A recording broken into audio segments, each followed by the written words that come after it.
She was calm, quiet, just trying to get to her goddaughter's graduation. But somewhere over Tennessee, a flight attendant looked at her scrubs and decided she didn't belong. First, they skipped her. Then, they warned her. Then, they tried to humiliate her in front of everyone. But what they didn't know was who she really was, and who else was quietly watching. Before we start the story, comment below where in the world you're watching from today. And if you like this story, don't forget to subscribe and turn on the bell icon so you don't miss future stories like this one. The plane hummed gently as it sat on the tarmac, waiting for final boarding. Rhonda Bell folded her coat over her arm and stepped into the aisle, scanning for seat 14A. Her back ached from 3 double shifts in a row at the hospital, but today wasn't about work. She was headed to Atlanta, where her goddaughter Grace would walk the graduation stage in a lavender gown Rhonda had helped buy. Her navy blue scrubs were neatly pressed, even though she wasn't on duty. A small silver pin that read, RN Trauma Certified, was clipped to her chest. She wore it quietly, like everything else in her life. She found her seat in the emergency exit row. It had extra legroom and a clear view of the aisle. Rhonda reached up to place her coat in the bin. The overhead compartment stuck slightly, and she gave it a gentle tug. "Ma'am, those bins are reserved for premium ticket holders," said a voice behind her. She turned and saw a blonde flight attendant, her name tag reading Kelly Bowers. Kelly didn't smile. Her tone wasn't rude, but it wasn't kind either, just cold enough to feel unnecessary. Rhonda lowered her coat and spoke softly. "This is my assigned seat, emergency row, 14A. Kelly didn't respond right away. Her eyes moved over Rhonda's badge, then her scrubs, then back to the coat. She stepped aside without another word. Rhonda slid into her seat, folded the coat on her lap, and looked out the window. The woman next to her, a young mother, gave a quick smile but didn't say anything. Rhonda nodded politely. She'd been through this before. Same uniform. Same quiet doubt in someone's eyes. Same fight to stay calm. The cabin filled quickly. Passengers shuffled in, overhead bins clicked shut, and voices murmured about connection times and hotel reservations. Rhonda opened her small notebook, flipped past patient notes, and began reading a page titled, "Signs of Internal Bleeding, Emergency Checklist." Not because she needed to study. It was just habit. It kept her hands busy when the silence around her got too heavy. Then Kelly walked by again. She stopped 2 rows ahead, leaned into a white man's seat, and asked with a cheerful tone, "Welcome aboard, Mr. Langston. Can I get you anything before takeoff?" Rhonda didn't look up. She didn't need to. The warmth in Kelly's voice had never reached her brow. The plane had taken off smoothly, with only a slight jolt as the wheels left the ground. Rhonda sat upright, hands folded over her coat. The seatbelt light was still on, and Kelly made another pass through the aisle, checking for compliance. As she passed row 14, her eyes flicked toward Rhonda, then away, as if she hadn't seen her at all. She stopped at row 15, leaned toward a man in a suit, and asked if he needed help adjusting his seat. Rhonda noticed how her voice turned lighter, even friendly. A few minutes later, the drink cart rattled down the aisle. Kelly and another attendant handed out menus to the rows ahead. Rhonda watched as each row received small black leather folders with options for snacks and beverages. When the cart reached her, Kelly reached across Rhonda's lap without looking at her and handed a menu to the man in 14C. Then she handed another to the young mother in 14B.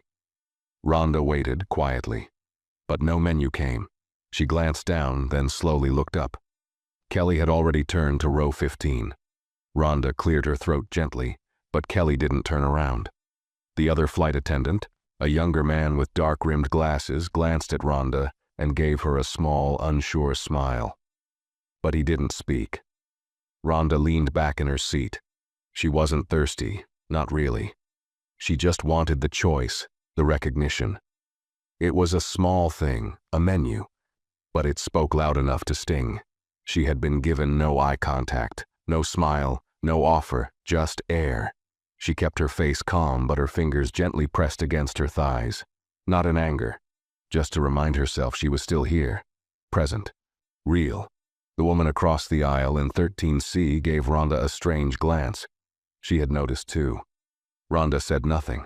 She turned the page in her notebook and underlined the phrase, rapid, shallow breathing. Observe, don't assume. Turbulence began lightly. Just a few shakes at first, enough to cause coffee to ripple in plastic cups.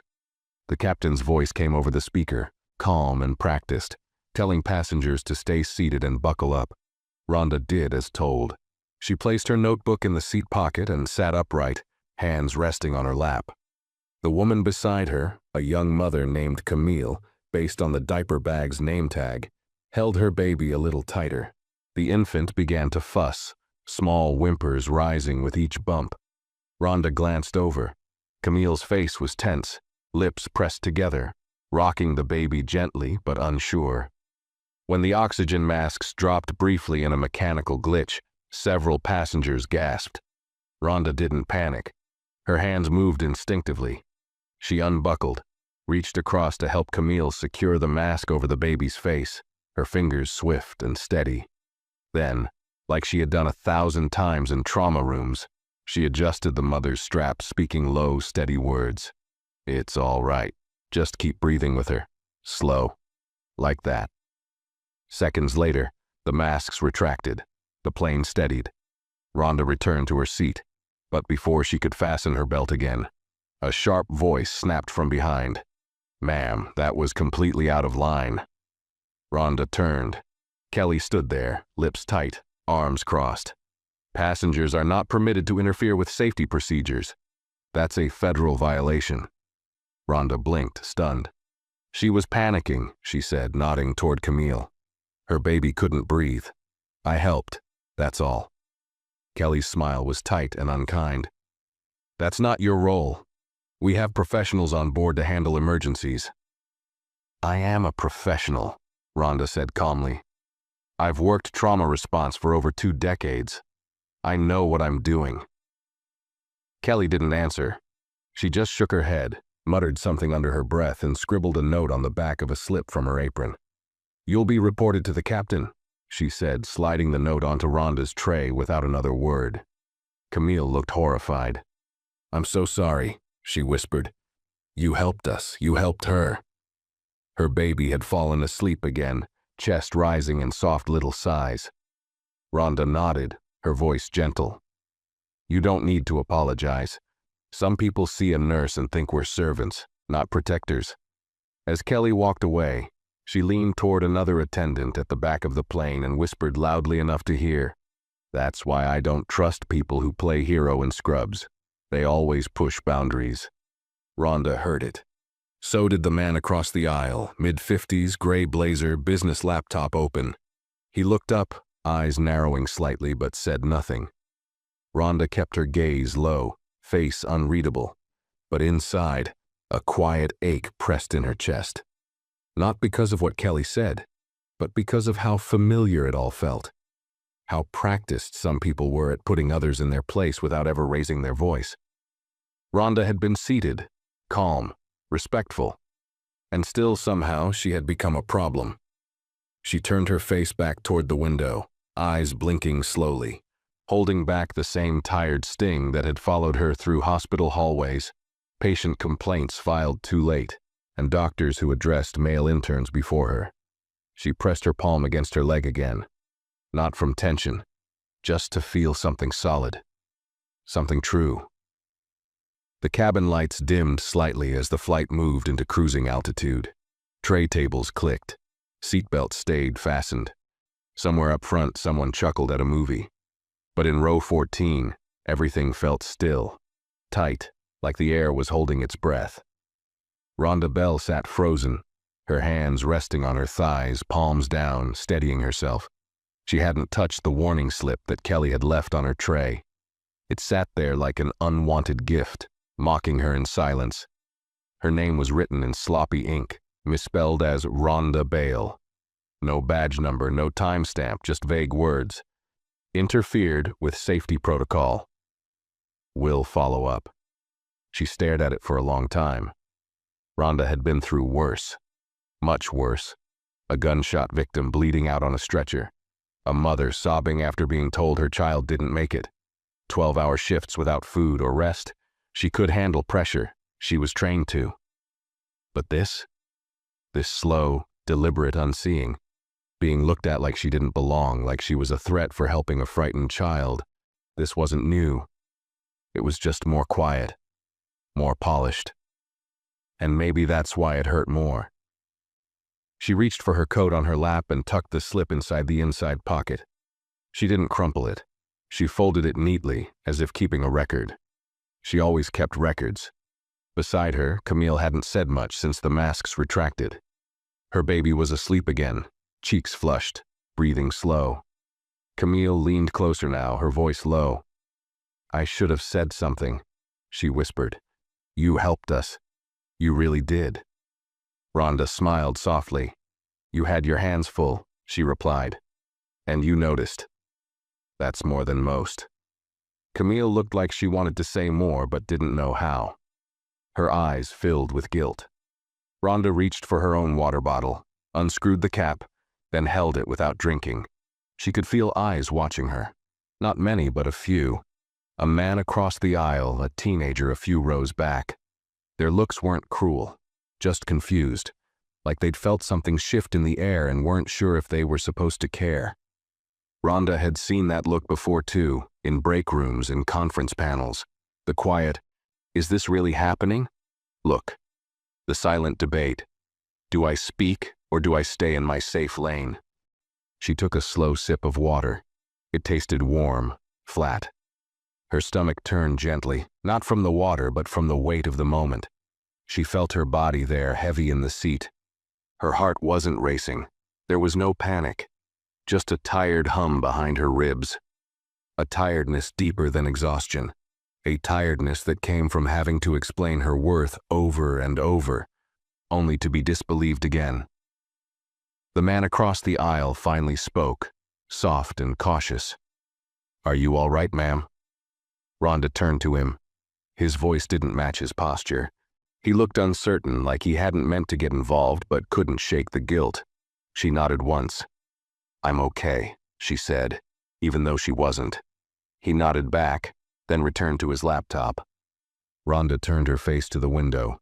She couldn't see anything, just the faint reflection of her own face in the dark glass. Her eyes looked tired. Her curls were pulled back too tight. She had meant to redo them before the flight, but ran late after finishing up at the hospital. As she looked at herself, the face staring back wasn't angry. It was used to this. That was the saddest part. She closed her eyes for a moment. Not to sleep, just to rest her thoughts. But her mind wouldn't still. It pulled up memories like old bruises rising to the surface. She remembered her first month as a nurse, when a surgeon had mistaken her for janitorial staff and asked her to mop up a spill. She remembered the old woman in room 7 who refused her care because she didn't want someone like her touching her. She remembered staying silent more times than she could count. Not because she was weak, but because speaking always came with a cost. Her fingers tapped lightly on the armrest. One tap. Pause. Another. The rhythm gave her something to hold on to, something she could control. Then, slowly, deliberately, she reached into the small crossbody bag tucked beneath her seat. Inside was her ID badge from Memorial Heights Medical Center. Behind it, an older, worn card. A laminated certification from the National Emergency Nurse Board. And tucked behind that, something newer. A printed contact sheet for a program she'd quietly joined last year, the Federal Nursing Council's Civil Rights and Safety Division, just in case. She pulled it out. Her thumb hovered over a name, Deputy Marshal Antoine Briggs. Rhonda didn't know if he was on this flight, but he was assigned to the Southeast Travel Corridor. And the message box next to his name was green. Still, she didn't press it. Not yet. Instead, she looked down at her scrubs. Clean, pressed, navy blue. No stains, no wrinkles, not a sign of chaos or panic. She had done nothing wrong, but somehow she was still the one under suspicion, and that was always the part that hurt the most. The plane moved through the clouds with a soft hum, but inside Rhonda Bell, Everything felt sharp and unsettled. She shifted slightly in her seat, not from discomfort, but from a quiet, growing sense that something was unraveling, not outside, but inside her. The kind of unraveling that didn't happen all at once. It crept, like a thread pulling loose in the dark. She stared at the back of the seat in front of her, her hand still resting on her lap. Her fingertips lightly touched the edge of her coat pocket, where Kelly's warning slip now sat, folded and silent. It was just paper, ink on cheap cardstock. But it weighed more than it should have. Not because of what it said, but because of what it meant, what it implied.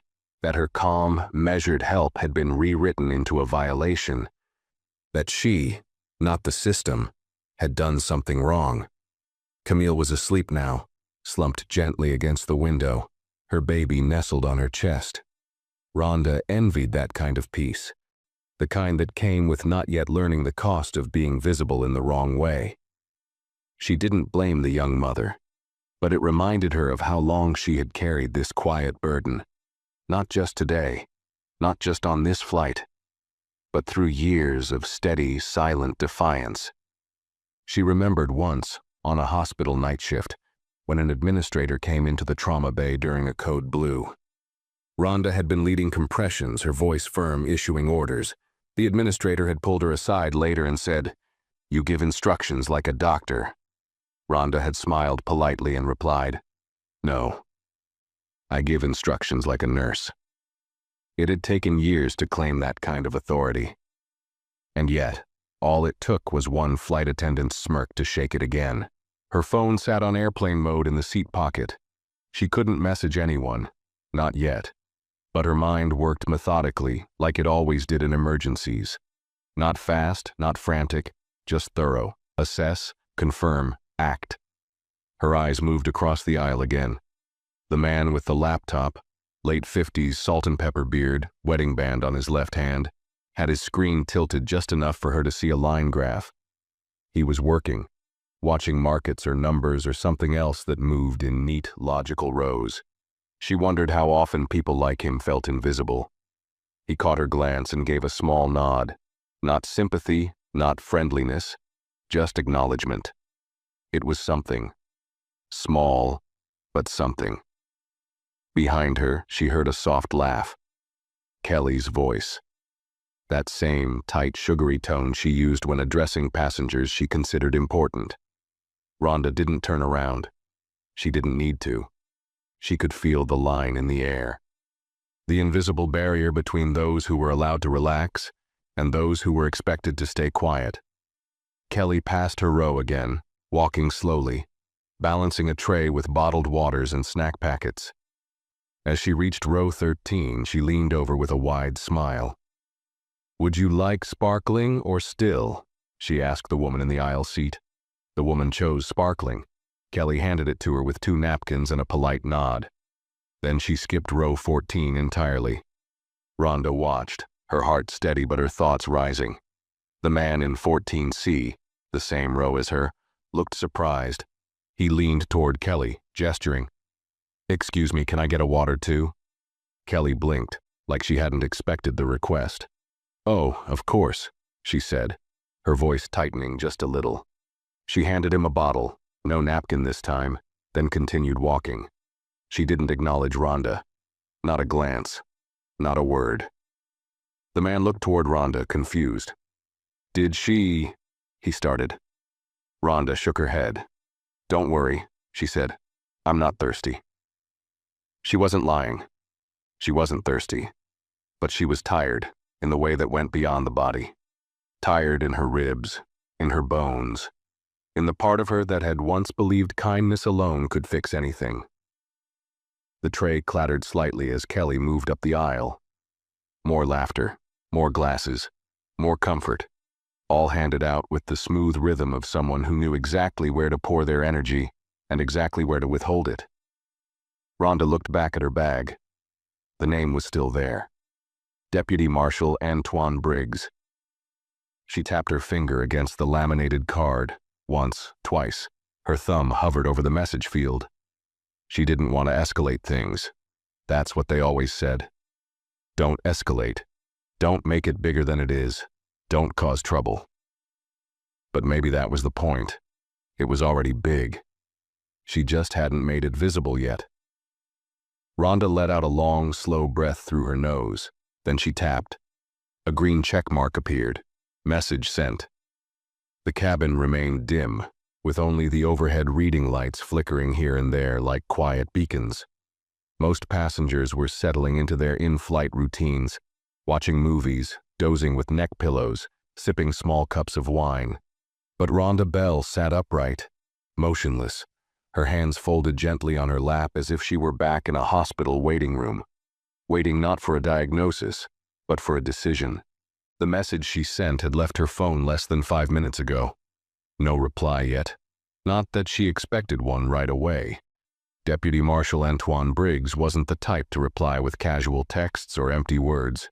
He was methodical, measured. She'd only met him once during a healthcare safety training conference where she'd spoken about bias in patient care. He'd approached her afterward, complimented her calm demeanor, and handed her his card in case she ever needed someone who sees the whole picture. She had kept the card tucked behind her ID ever since. Still, pressing send wasn't easy. Her mind played its usual game, that long inner debate that came every time she had to weigh her dignity against the price of speaking up. Was it enough to report? Would anyone believe her? Was she being sensitive? Would it turn into something bigger than she wanted? Would it follow her home? That last question lingered. Things like this never stayed neatly in the moment. They left traces, in side glances at future flights, in policy notes, in the way a colleague might say, "She's a little hard to please," without ever hearing her side. And yet, if she stayed silent, this would keep happening. To her, to others. Quiet bias didn't stop because it was ignored. It grew in the silence. A soft ding interrupted her thoughts. The seatbelt light flashed briefly, then disappeared. The captain announced they were cruising over Tennessee. 2 more hours until landing in Atlanta. Rhonda shifted in her seat and adjusted her coat, feeling the folded paper inside. Her fingers paused there for a moment, touching the slip as if trying to draw strength from its sharp edges. Then she looked up and locked eyes with Kelly. The flight attendant was standing a few rows ahead, speaking softly to a couple who had just woken up. But something about the way she glanced back at Rhonda was different now. Like she sensed something had changed. Like she'd felt a shift in control she couldn't name. It was brief. A flicker. Then she turned away, still smiling, still performing for the others. Rhonda sat back, eyes scanning the cabin. Most people hadn't noticed anything unusual. That was the power of subtle discrimination. It didn't scream. It whispered. It blended in with routine. It dressed itself as company policy or miscommunication. And by the time anyone noticed, the damage had already settled into someone's skin. Her eyes landed on the young man in row 12, a teenager with earbuds and a black hoodie. He'd been watching quietly. Their eyes met for a second. He gave a small nod. Nothing dramatic. But his gaze wasn't empty. It said, "I saw it." And somehow that helped. Not in a fix-everything way, but in the way that made her feel less alone. Another ding. This one was quieter, coming from her smartwatch. Rhonda glanced down. A soft green notification lit up on the screen. One word. Received. No long message, no dramatic alert. But she knew what it meant. Marshal Briggs was on the flight. Her heart didn't race, her hands didn't shake. She'd lived through enough nights in trauma bays to know the difference between fear and readiness. What she felt now was something quieter, a resolve settling into place like a final puzzle piece. She looked ahead. Nothing had changed visibly. The flight attendant still moved between rows, refilling drinks, adjusting blankets. The man across the aisle had fallen asleep, chin resting on his hand. And yet everything felt different, because now she wasn't the only one who saw. Rhonda leaned her head against the window, eyes open, watching nothing but darkness outside. The wing lights blinked softly against the clouds. Somewhere behind her, quiet justice had begun to take its first steps. No shouting, no warning, just presence, seen and unseen. And Kelly, still smiling, still skipping her row, had no idea that the air had shifted. Not just for this flight, but for her. The flight continued in silence, but for Rhonda Bell, every sound in the cabin had sharpened. Every click of a seatbelt, every shuffle of feet, every polite exchange between flight attendants and other passengers. It wasn't noise, it was awareness. She sat perfectly still, but inside her, something had begun to wake up. Not rage, not panic, but that quiet, powerful thing that comes when you know you're no longer isolated in what you're feeling, when someone else sees it too. Still, she didn't relax. She couldn't. That wasn't how her mind worked. Years in the ER had trained her to read every detail, every pattern, to expect what others missed. And right now she could feel something building. It wasn't visible. It wasn't loud. But it was there, like a change in air pressure before a storm. Kelly had passed by twice since the green light on Rhonda's watch had blinked. Both times she hadn't spoken. Not to her, not even a glance. But the performance for everyone else had grown even more polished. She knelt by an elderly man's seat to adjust his blanket. She offered chocolates from a small tray to a pair of businessmen, smiling as if she were hosting a gala instead of running a flight. She bent slightly more, tilted her voice higher, touched wrists when handing drinks, all signs of a woman who had crafted her public face to perfection. And yet, she was avoiding row 14. It wasn't subtle anymore. Rhonda noticed that the man in 14C, who still hadn't finished his bottle of water, kept glancing her way. He looked uncomfortable, like he was trying to make sense of something he couldn't quite name. Like he wanted to say something, but didn't know the words. Rhonda wasn't angry with him. She knew that look. She had worn it once herself. Long ago, when she was young and still believed most people meant well if you gave them enough time. But time didn't erase silence. It only made it more permanent. Camille stirred beside her. The baby shifted slightly, letting out a quiet cry before nestling deeper into her mother's arms. Camille opened her eyes slowly, blinking at the cabin lights. "You all right?" she asked, her voice groggy, her eyes still filled with sleep. Rhonda nodded. "We're over Tennessee now, about halfway." Camille looked down at her daughter, smoothing the little girl's curls with the back of her hand. Then, almost as an afterthought, she added, Has she said anything else to you?" Rhonda paused. "Number. But she doesn't have to." Camille swallowed, her expression tightening. "I should have said something earlier, when she gave you that paper." I froze. Rhonda shook her head gently. "You had your child to protect. That's not freezing, that's surviving." There was a long pause between them, a silence that didn't need to be filled. Camille reached into her diaper bag and pulled out a soft cloth to wipe her daughter's mouth. Her hands were shaking just slightly. Rhonda's voice dropped lower, steady. "Don't carry shame for something someone else chose to do." Camille nodded, but her eyes brimmed. "I just hate how quiet it was, like we were all supposed to pretend it wasn't happening." Rhonda looked ahead, her eyes settling on the curtain that separated the economy section from the galley. "That's how it works," she said. "The silence is the shield, not just for her, but for the whole system." Camille didn't speak again, but she didn't look away either. Then, a new voice broke through the calm. "Miss Bell?" Rhonda turned. A man stood near the aisle, tall, bald, dressed in a charcoal gray sweater and navy slacks. He looked like any other passenger, except for the small black earpiece in his left ear and the lanyard badge half tucked into his waistband. He didn't flash it. He didn't need to. It was Antoine Briggs. His eyes were steady, his expression unreadable. But there was something in the way he stood, slightly angled, giving her space, not crowding, not performing, that told her he knew exactly what was happening here. Not just the surface details, but the texture of it, the unspoken layers. Rhonda straightened in her seat.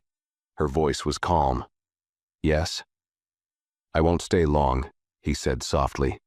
"Just needed to confirm you're safe, and that you don't require anything at this time." His words were official, rehearsed, the kind used in protocol.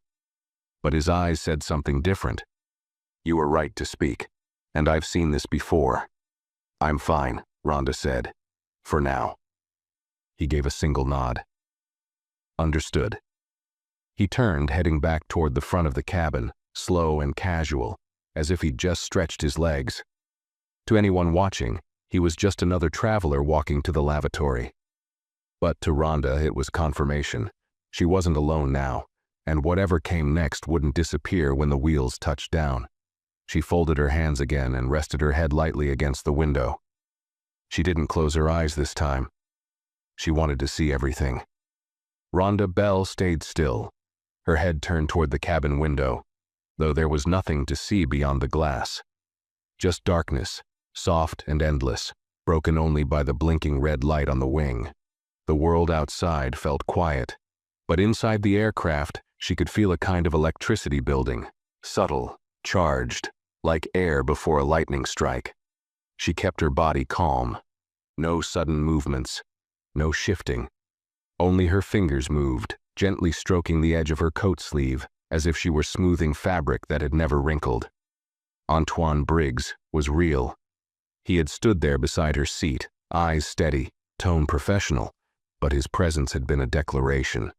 Rhonda didn't need fanfare. She didn't want confrontation. She just needed someone to recognize the weight of what had been done without calling it something else, without minimizing it, without flipping the script and asking if she had misunderstood. She had spent a lifetime being asked to explain herself in rooms that already decided she didn't belong. This wasn't about a drink, or a skipped menu, or even that insulting slip left on her tray. It was about the subtle way Kelly Bowers had let everyone around her know, in small, deliberate actions, that Rhonda wasn't equal in that cabin, that her presence required control, policing, that her kindness, her silence, her calm were irrelevant. They always push boundaries. That sentence kept echoing. Rhonda had heard it before, not always in those words, but in the tone. In how a supervisor might tell her she was very direct when all she did was ask a clear question. In how a physician might raise an eyebrow when she challenged an outdated protocol, only to later repeat the exact same suggestion as if it were his own. In how some patients refused her care unless it was an emergency, when it was too late to care who saved them. Now here, at 35,000 feet, she had been reclassified with a single smirk and a paper slip. And yet, no matter how often it happened, the part that hurt wasn't the insult itself. It was the way others let it sit, unchallenged, floating in the air like nothing had happened. That's what slowly eroded you. Not the strike, the silence. She turned slightly, just enough to look down the aisle. Kelly was still moving about, making her rounds with the kind of poise that suggested complete comfort. She leaned in toward passengers when she spoke, laughed softly, offered refills like it was a luxury tasting room instead of a mid-tier commercial flight. But her smile didn't reach her eyes. Something had shifted. Rhonda noticed it now. The way Kelly's hands fidgeted more at the drink cart, the way her glances down the cabin became less fluid, more calculated. She was searching for something, or someone. Likely wondering if the sudden presence of Antoine Briggs meant more than it appeared. She wouldn't say anything, of course. She'd stay composed. That's what people like her did. They hid behind policy and practiced customer service tones. Because confrontation wasn't their way, until it came for them. Across the aisle, the man with the salt and pepper beard had put away his laptop. His posture was more upright now, hands folded in front of him, eyes flicking toward Rhonda every so often. When she glanced at him briefly, he offered a nod, more direct this time. Not pity, not curiosity, just a quiet signal. I'm paying attention. It mattered. She didn't need a savior, but she needed witnesses. Injustice, when left unwitnessed, became memory, and memory alone didn't create change. But when enough people saw it, really saw it, then silence started to crack. Camille stirred again and gave Rhonda a soft, uncertain smile. Her baby was still asleep, but she reached across gently and touched Rhonda's wrist. "Thank you again," she whispered. Rhonda turned her palm upward, returning the touch with calm fingers. "You don't have to thank me," she replied. "You just have to remember." There was a pause between them, the kind of pause that made space for understanding. Camille bit her lip and looked toward the front of the plane. "Something's happening, isn't it?" Rhonda's eyes didn't move. She kept her gaze ahead, voice level. "Not yet, but it will." Behind them, a voice came over the intercom. A standard announcement, delivered in the captain's easy tone. "Ladies and gentlemen, we'll begin our descent into Atlanta in about 40 minutes. Please remain seated until the seatbelt light is on. Thank you for flying with us." It was ordinary, but to Rhonda it felt like the start of a clock. She adjusted her coat, smoothed the creases, sat up straighter, not tense, not braced for a fight, just prepared, because she knew how these things unfolded. First came the looks, then the discomfort, then the effort to minimize, then the quiet scramble to restore order. Not justice, just comfort for the ones who caused the harm. But this time, order would not return on their terms. This time, someone had noticed. And Kelly Bowers, who had handed out drinks and smiles while skipping a single woman in scrubs, was about to realize that her choices hadn't gone unseen. Rhonda didn't move, didn't signal anyone.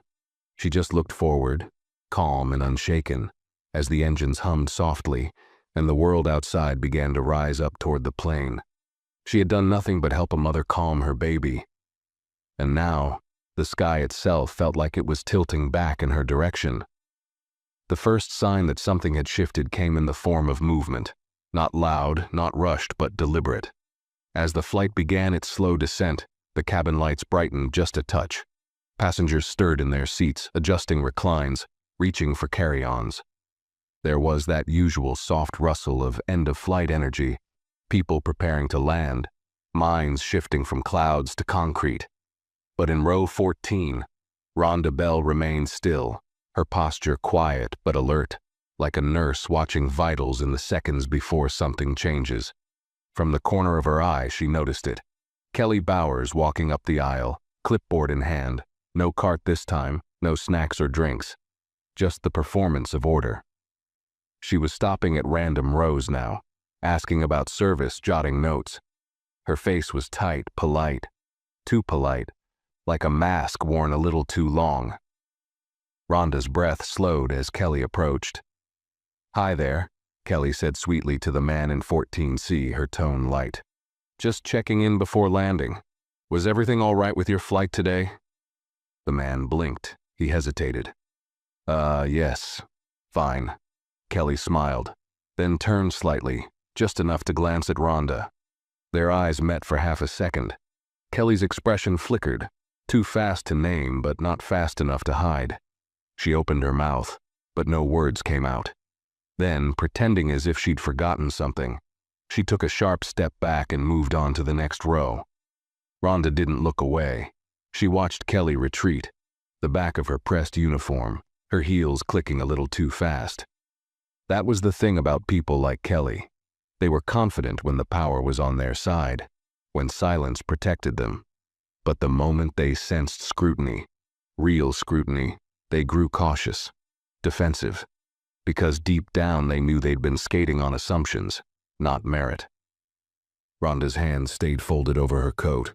Inside the inner pocket, the folded slip still pressed against the fabric, not shredded, not discarded, just there, waiting. She heard the quiet buzz of the intercom again, this time from a different voice, male, calm, director. "Ladies and gentlemen, for the remainder of the flight, we ask all passengers to remain in their seats with seatbelts securely fastened. Flight attendants will complete final checks shortly."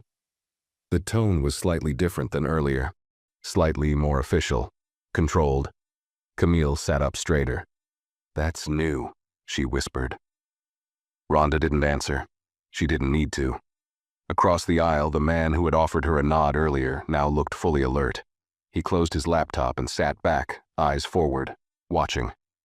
Not out of fear, but focus. Something was forming. And Kelly felt it too. She had stopped moving up and down the aisle. Instead, she now stood near the front galley, speaking in low tones to another flight attendant. They kept their voices hushed, but even from this distance, Rhonda could see the tension in Kelly's shoulders. The way her arms stayed folded tight across her chest, clipboard pressed against her ribs like a shield. Rhonda leaned back into her seat and exhaled slowly, the breath leaving her lungs steady and deep. Her eyes closed just for a moment, not to sleep but to center herself. It wasn't that she wanted Kelly to be humiliated. That was never the goal. She didn't want apologies or fake kindness, or someone suddenly pretending to care. What she wanted was clarity, for someone to finally say, yes, this happened. Yes, it was wrong. Yes, it stops now. Too many times people like Kelly got to walk away untouched, because their words were careful, their smiles were polished, their bias wore a name tag and a practiced script. And people like Rhonda, they were expected to take it, to smile through it, to rise above, to keep proving day after day that they were professionals, not problems, but not today. Rhonda's smartwatch buzzed quietly. She looked down. Message received. Internal review initiated. Cabin observation footage retrieved. Personnel documentation pending. 6 lines, clean, clinical. But they landed heavier than anything else that day. Rhonda's heart didn't race. It settled. Her body felt grounded again, anchored to the leather seat as if she finally weighed what she had always carried. Her identity, her profession, her years of silent tolerance, all of it was no longer invisible. Kelly turned once more to scan the cabin. She didn't look directly at Rhonda, but this time, she didn't need to, because now Kelly knew. Rhonda was not just another woman in scrubs. She was the reason the silence would break. The seatbelt sign dinged on. One final chime before descent. Passengers stirred with familiar movements, closing trays, sliding bags back under seats, adjusting armrests. It was the mechanical part of flying, the instinctive end-of-journey routine. But for Rhonda Bell, the routine felt heavier now. Not because she feared what came next, but because she knew it was already in motion. She sat upright, posture composed, hands resting on her knees. Her coat remained folded neatly in her lap, though she hadn't touched it in nearly an hour. It held that flimsy warning slip, and something about keeping it untouched felt right, like evidence waiting patiently for the world to stop pretending. The cabin lights were now bright enough to show every detail, every line on tired faces, every crack in the smiles of the crew, every forced gesture that used to pass as hospitality. Rhonda noticed it all, and most of all, she noticed Kelly. The flight attendant had retreated into a performance of normalcy, but it no longer fit her as easily. She no longer moved with the same ease. The smile stayed, but it came too quickly and left too soon. She approached row 11 to collect trash but avoided eye contact with anyone in row 14. Her clipboard was gone now, replaced by folded arms and sharp glances that never fully landed. There was a weight pressing behind her gestures, like someone who knew she'd been watched, not by passengers, but by the system she thought would always stay on her side. Rhonda knew that weight well. She had felt it in staff meetings when her words were taken under consideration and then quietly removed from policy drafts. She had felt it during evaluations when her years of leadership were rewritten as independent, but sometimes difficult to manage. She had felt it when newer, less experienced staff were offered roles she had already outgrown, the weight of being correct, but not believed. Today, that weight had shifted, and Kelly was the one feeling it now. Still, Rhonda didn't gloat. There was no satisfaction in someone else's discomfort, not for her. She wasn't built that way. She didn't want Kelly to fall apart. She just wanted her to stop standing on the backs of people like her. Her watch buzzed again. Message: Cabin crew ST-401 marked for immediate post-flight debrief. Marshal presence confirmed for post-landing contact. Short. Director. Like the click of a switch being flipped. Rhonda glanced forward. Antoine Briggs had reappeared near the front row. no longer pretending to be just another passenger. He stood with hands lightly folded in front of him, calm, collected. He wasn't staring at anyone, but his presence anchored the aisle like a fixed point, like a silent warning to anyone still pretending they hadn't seen what was unfolding. Camille shifted beside her, adjusting her daughter's blanket and whispering a soft lullaby. Her fingers trembled slightly as she tucked in the child's hood. She looked over at Rhonda, her eyes filled with something unspoken. Relief, guilt, respect, maybe all three. "You okay?" she whispered. Rhonda nodded. "Yeah, I am." And she meant it. Not in the surface level, pass the day kind of way, but deeply. There was a peace she hadn't expected, the kind that came when truth finally stopped asking for permission to exist. Across the aisle, the man with the salt and pepper beard was no longer pretending to read. His tablet was off. His gaze was sharp. He watched Kelly with eyes that didn't blink. The teenager a few rows back had removed his earbuds and leaned forward, elbows on knees, alert. Others were watching too now, not saying anything, but awake. Something about that mattered more than Rhonda could explain.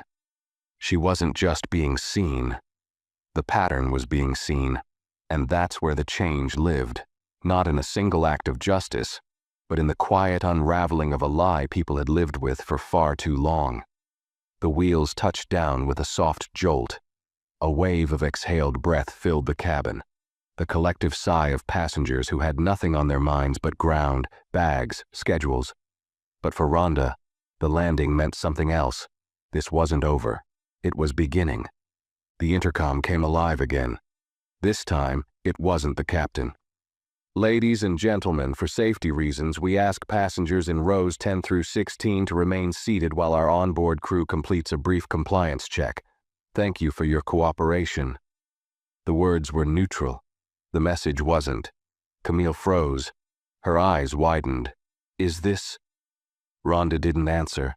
She simply sat tall, hands folded, eyes forward.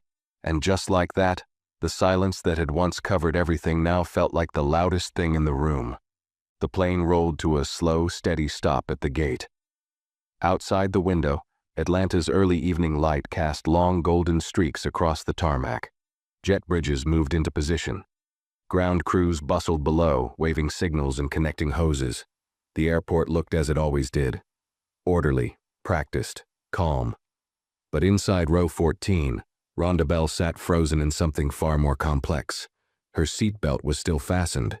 She hadn't moved a muscle since the landing. She hadn't even blinked much. The soft announcement requesting passengers from rows 10 through 16 to remain seated had sealed her stillness. The words hadn't been sharp. There was no accusation in their tone. But Rhonda knew their weight. That voice had marked a boundary. Not punishment, not yet. But pause. Assessment. And that was enough to shift everything. Camille's breathing had changed beside her. It was shallow now, small and careful. She clutched her daughter a little tighter, whispering something too quiet to hear, her lips pressed to the baby's curls. She didn't speak to Rhonda, but her shoulder brushed against hers, a soft, steady presence. Rhonda didn't pull away. She needed it more than she'd admit. Across the aisle, the man with the salt and pepper beard had removed his glasses. He held them in his lap now, watching the front of the cabin with the kind of focus you'd see in a courtroom. Controlled, measured, ready to speak, if it came to that. No one else had moved. Not from rows 10 to 16. It was strange how still a group of people could become when they sensed something was happening. Not chaos, not noise. Just something true and important, making its way forward. Then it happened. Two figures boarded the aircraft. They came in fast, but not aggressive. No stomping boots, no loud voices. Just presence. One wore a blazer and an ID badge clipped to his chest. The other carried a small digital tablet and a folder marked in red, Stratus Internal Compliance. Rhonda didn't flinch. They weren't coming for her. They moved down the aisle with quiet precision until they reached row 15. Then, without warning, they turned and faced the galley at the front, where Kelly Bowers stood with her hands behind her back, smiling too widely at nothing. "Miss Bowers," the man with the badge said, his voice level but audible. "Please gather your belongings and step toward the rear cabin. We'll escort you to the debriefing area now." The plane did not make a sound, not at first. Then came a soft intake of breath from somewhere in row 11. A whispered, "Wait, what?" from the teenager behind. Even the baby on Camille's chest turned her head, eyes blinking open. Kelly didn't move at first. Her smile cracked, just slightly. Then she let out a small, brittle laugh. "Is this about the report? There must be. I followed protocol." The man with the folder didn't blink. "Miss Bowers, now." Kelly's gaze darted briefly down the aisle, maybe looking for backup or someone to protest on her behalf. But no one moved. Even her fellow crew member, a younger man near the back, kept his head down, pretending to organize trash bags that didn't need organizing. And then, Kelly looked at Rhonda. For the first time, really looked. Not past her, not through her, but directly at her. There was no apology in her face, no realization, just confusion, as if she still didn't understand what had happened, as if she truly believed that smiling while skipping someone's row, misreporting a helpful act, and offering service only to the ones who looked like her, wasn't enough to trigger consequence. But it had. Rhonda didn't return the stare. She didn't owe her that. Instead, she looked ahead, her jaw relaxed, her breath slow. Kelly finally moved. She walked the length of the aisle with the two agents behind her, her steps tight and fast. Not dragged, not forced, but no longer in control either. When she passed Rhonda's row, her head turned slightly, but her eyes didn't meet anyone's. Not anymore. And just like that, she was gone. The air changed after she left. Not in a loud, celebratory way. Not with whispers or claps or sideways grins. Just a slow, collective release. Like the entire cabin had been holding something in. And now, finally, it was allowed to breathe again. A pause. Then a second announcement came through. This one from Antoine Briggs. "We'd like to thank all passengers for your cooperation during that delay. You may now begin deplaning from front to back. Please remain courteous to fellow passengers as you exit." Click. The intercom went silent. Rhonda didn't move. Camille turned to her, eyes wide. "Is it really over?" Rhonda gave a small, quiet smile. Not of triumph, but of truth. Number. But it started. Passengers began to stand now. Bags came down. Seatbelts unclicked. Movement returned. As Rhonda slowly reached for her bag, the man across the aisle leaned in, voice low. "I saw all of it. If they need a statement, I'll give one." Rhonda looked at him, this man whose name she didn't know, and said softly, "Thank you." He nodded once and stepped into the aisle. Rhonda rose, her coat folded over her arm, her badge still clipped to her chest, and the warning slip still tucked inside her pocket. Not as a symbol of shame, but proof. Proof that the silence had finally met resistance. And for the first time in a long time, she didn't feel tired. She felt seen. The cabin buzzed with the low sounds of passengers rising, zippers, polite goodbyes, overhead bins clicking open one by one. It was the kind of background noise that usually marked the end of a journey. But for Rhonda Bell, this moment didn't feel like an ending. It felt like something had cracked open. She stepped into the aisle with quiet purpose, adjusting her coat over her left arm, sliding her bag onto her shoulder. Her knees ached faintly from sitting too long, but she ignored it. The hum of voices around her had changed, softened somehow. People weren't talking over her or around her. There was a new kind of pause when she passed, not out of pity, not discomfort, but acknowledgement. And yet, Rhonda stayed quiet. She had no need to announce anything. The system had already spoken for her. Camille stood just behind her, baby resting on her shoulder now, small arms curled around her mother's neck. She looked at Rhonda as they waited to move forward in the slow shuffle toward the exit. "I don't know what would have happened if you weren't on this flight," she said softly. She scared me. Rhonda turned gently to face her. She scared you because she knew how to smile while dismissing you. That's the worst kind. You start thinking maybe it's you. Camille's eyes filled. Yeah, she whispered. Exactly that. Rhonda touched her arm lightly. You don't owe anyone silence, Camille, not even on an airplane. Ahead, passengers began filing out into the jet bridge. Antoine Briggs now stood near the cockpit door, off to the side, speaking quietly with a uniformed agent. He looked up as Rhonda approached. Their eyes met, and this time, he didn't nod like an official. He nodded like a man who understood. Thank you, he said under his breath, for trusting it would be handled. Rhonda gave a small, tired smile. Thank you for not needing an audience to do your job. Antoine's lips twitched slightly at the corners. Almost a smile, almost not. If you'd like to file an official statement, the compliance office will reach out. I left everything they need, she replied. In writing. I don't need to tell it twice. He stepped aside, allowing her to pass. The jet bridge was colder than expected, the air stiff and mechanical. Rhonda tightened her coat at the collar. People in front of her moved in waves, disappearing into the terminal like water disappearing into sand. She kept her pace steady, her back straight. As she stepped into the terminal, the sound shifted. Brighter, harsher, the chaos of an airport evening in full swing. Boarding calls, luggage wheels, children laughing. And none of it knew what had just happened behind that plane door. She moved past a row of windows and caught her own reflection. The polished floor, the clear glass, both showed a woman in navy scrubs, no makeup, curls pulled back, eyes that carried both history and restraint. She paused for just a second. This was how change looked. Not polished, not angry, just permanent. A few steps later, a woman in a gray business suit fell into stride beside her. Rhonda noticed her from the cabin. She had been seated several rows back, barely visible. The woman hesitated, then spoke. I'm sorry, Miss Bell, is it? Rhonda turned. Yes? The woman pushed her hair behind one ear. Her voice was soft but steady. I work in HR compliance for a regional airline. I wasn't on duty tonight, but I saw everything. I just want to say, you weren't wrong. I've seen how they cover for people like her. Rhonda tilted her head. And now?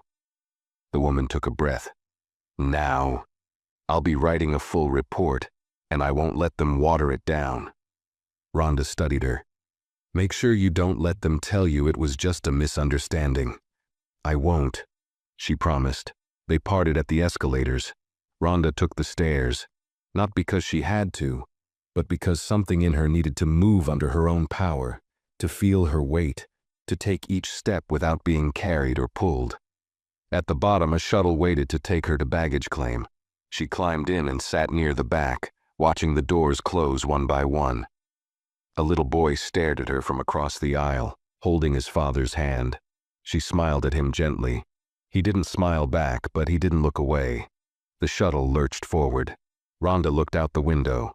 The dark sky outside still hung heavy over the airport, the city's lights blinking like slow, thoughtful reminders.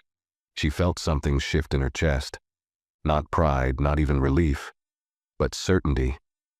This time her silence hadn't protected someone else's comfort. It had protected her truth. And the next time a woman like her stepped into row 14 wearing scrubs and soft shoes, maybe, just maybe, it wouldn't be met with fear. Maybe it would be met with respect. The shuttle door slid open with a slow hiss. Rhonda Bell stepped off carefully, heels clicking against the polished floor of the terminal's lower level. The air felt different down here, colder, more industrial, filled with the scent of engine oil and distant food court grease.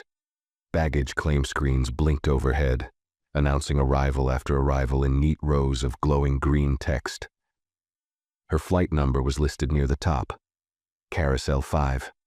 She moved toward it without urgency. The passengers around her buzzed with normal conversation, talking about dinner plans, rental cars, missed connections. No one knew what had just happened above them in that pressurized cabin.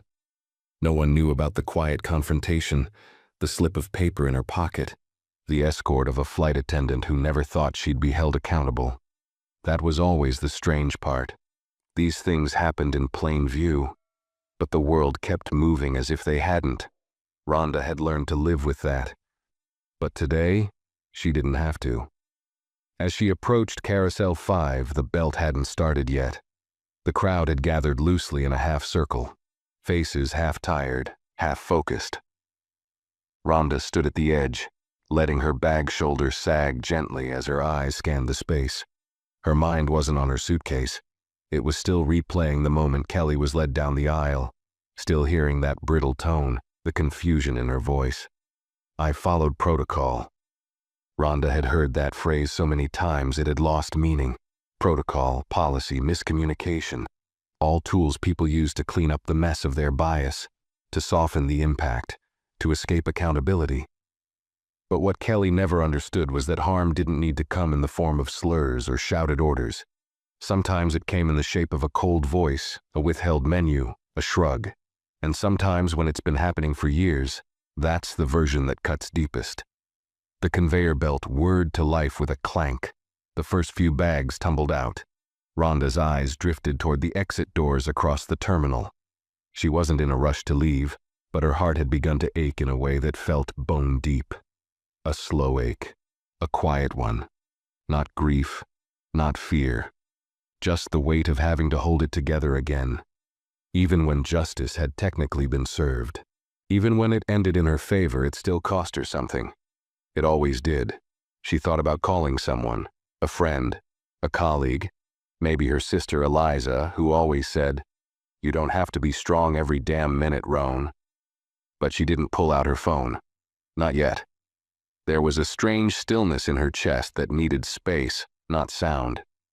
Space to process what it meant to walk off that plane not just angry or insulted, but validated. That was new.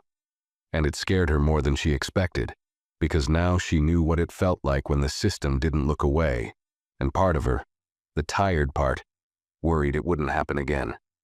That this was a rare alignment, a lucky break, a moment she'd have to carry like armor the next time someone like Kelly tried to cut her down with a smirk and a clipboard.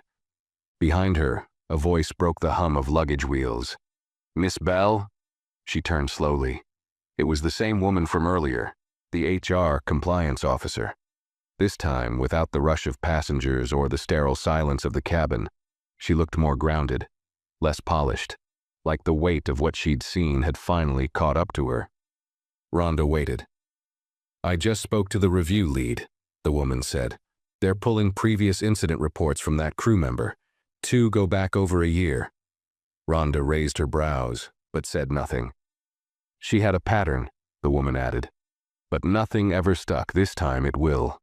Rhonda held her gaze for a long second. Then she said quietly, "It only stuck because someone like me was willing to be treated like a problem to prove the pattern." The woman swallowed. "You're right." There was a pause, then Rhonda asked, "Do you think she understands what she did?" The woman looked down, then back up. "I don't know, but maybe it's not about her anymore." Rhonda nodded once.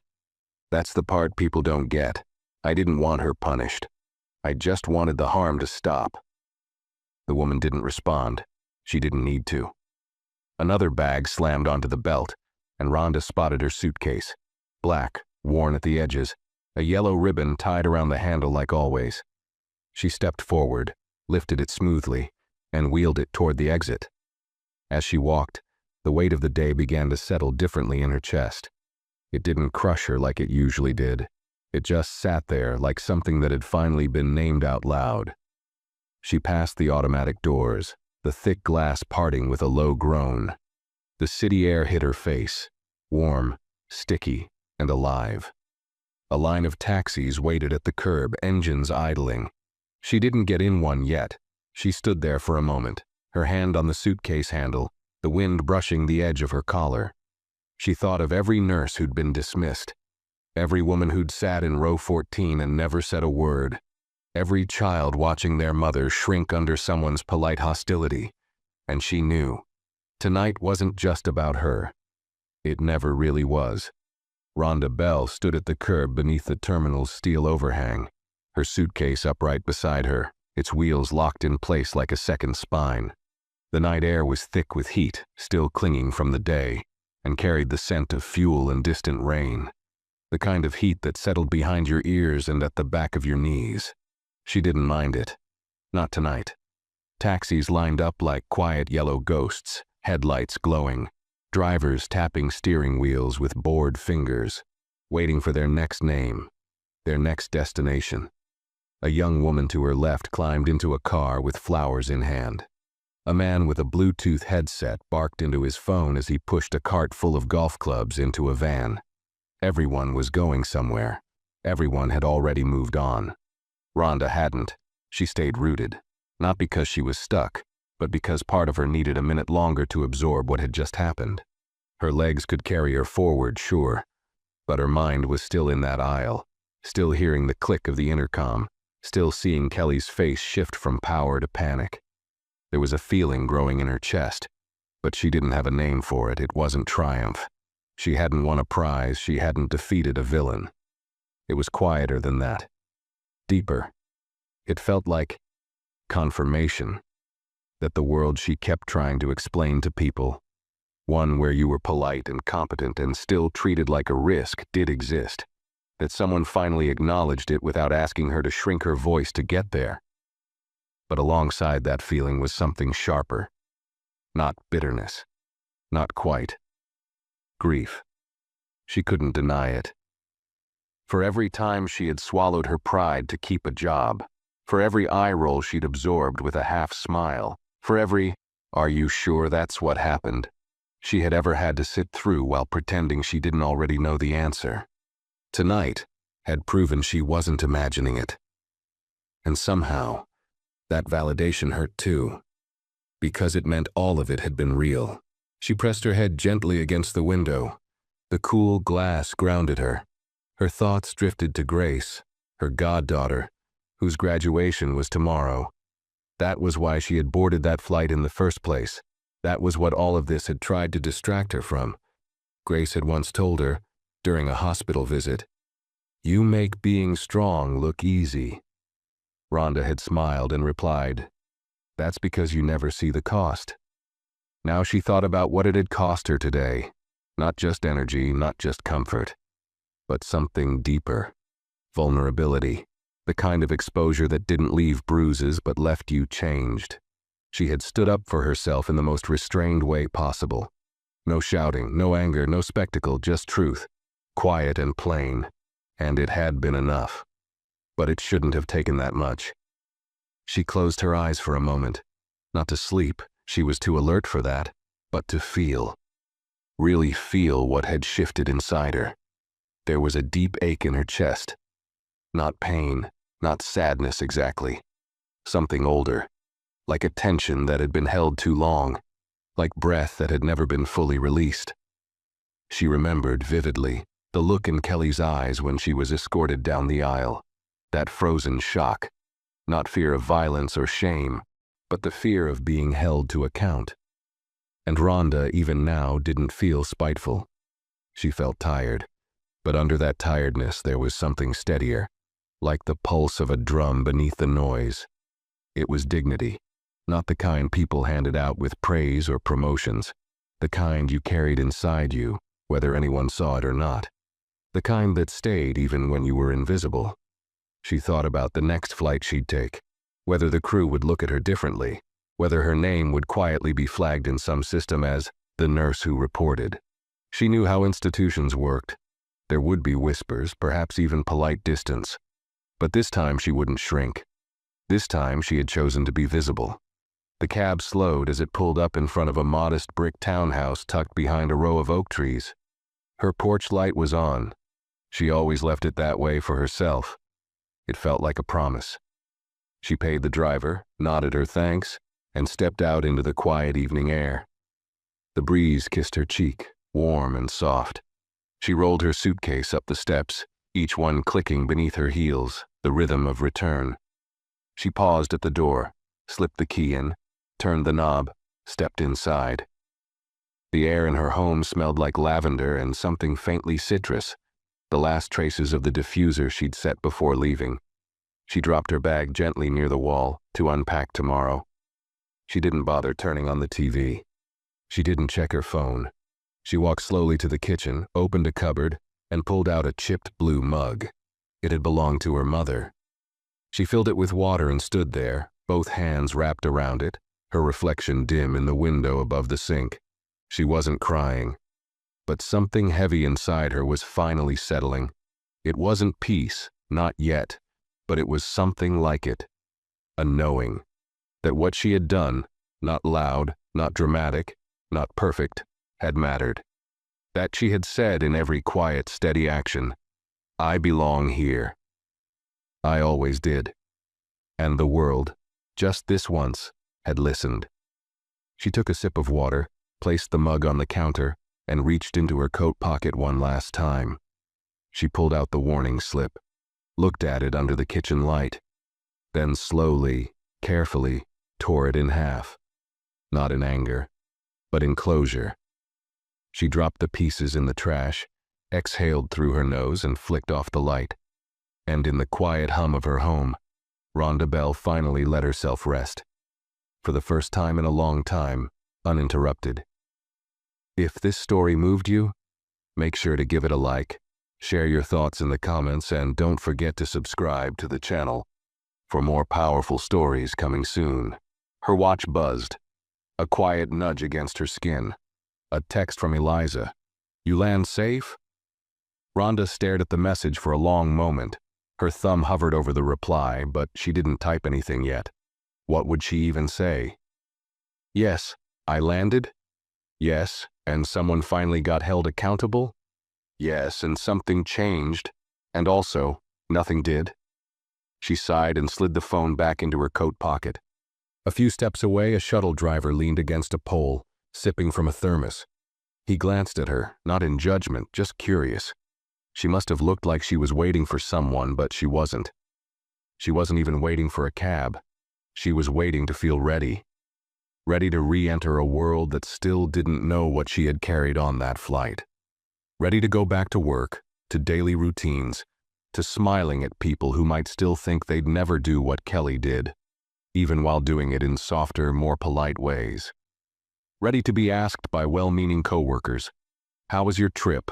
with no idea what that question might cost her to answer. She reached into her pocket and pulled out the slip. The warning notice. The warning notice. She unfolded it, slowly, pressing out the crease with her palm. Her name was still misspelled, Rhonda Bale. The handwriting was rushed, almost careless. It didn't even try to look professional. She wondered if Kelly ever thought this would actually be read by someone in authority, or if she assumed it would go unnoticed, like so many others before. Rhonda traced the letters with her finger. Then she folded the slip again and placed it inside her wallet. Not as a trophy, not as evidence, as memory. So she'd never let herself believe it didn't happen. So she wouldn't forget how close she had come once again to being erased. Her phone buzzed a second time. Another message. This one from an unknown number. "This is Senior Agent L. Dorsey from DOT Compliance. If you're willing, we'd like to hear your statement in more detail. The audit will include training records, crew complaints, and flight audio. Your report triggered the investigation. Thank you." Rhonda stared at the screen. She hadn't expected that. Her eyes blurred for a moment, not from tears, but from weight. That sudden realization that her voice had gone further than just the cabin, that it might shape something she couldn't even see. And that scared her too, because part of her wasn't sure she wanted to keep being the one who speaks up. She didn't want to always be the mirror people were forced to look into. She wanted just once to be the person who boarded a flight, sat in her seat, and was left in peace. Not ignored, not tested, not quietly antagonized, just left alone. She looked at the message again. The audit will include training records. A training record. That was something permanent. It meant Kelly's behavior would exist somewhere beyond a hallway whisper, beyond a passenger complaint that went nowhere. It meant the next time someone reviewed her file, they'd see a red flag instead of a gold star. Rhonda slowly typed back, "I'll give my statement.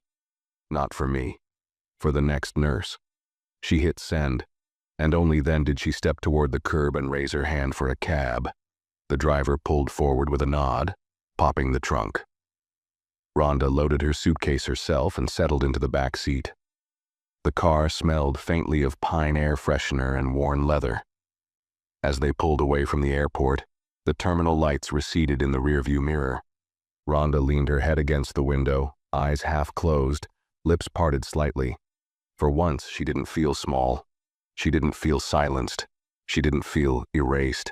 She felt like someone who left a mark, and it wasn't loud. It was lasting. The cab moved through the streets of Atlanta with a soft, rhythmic sway. The glow of the city outside the window blurred past in streaks of red and amber. Traffic lights, storefront signs, neon reflections on wet pavement. It had rained earlier. The road still shimmered like glass. Rhonda Bell sat in the back seat, her body angled slightly toward the window, eyes unfocused but open. She wasn't really watching the city. She was watching something behind it, something inside. The driver didn't speak. He seemed to sense she didn't want conversation. Only the radio whispered, a low jazz instrumental that filled the car like breath, smooth and unobtrusive. Her phone rested on the seat beside her, face down. She had turned off notifications. She wasn't ready for the flood of messages she knew would come, from coworkers, her supervisor, maybe even hospital board members who'd read about the incident before hearing it from her. She could already imagine the awkward sympathy, the sudden concern. Why didn't you say anything sooner? She had said things before. They just hadn't listened, but this time they hadn't had a choice.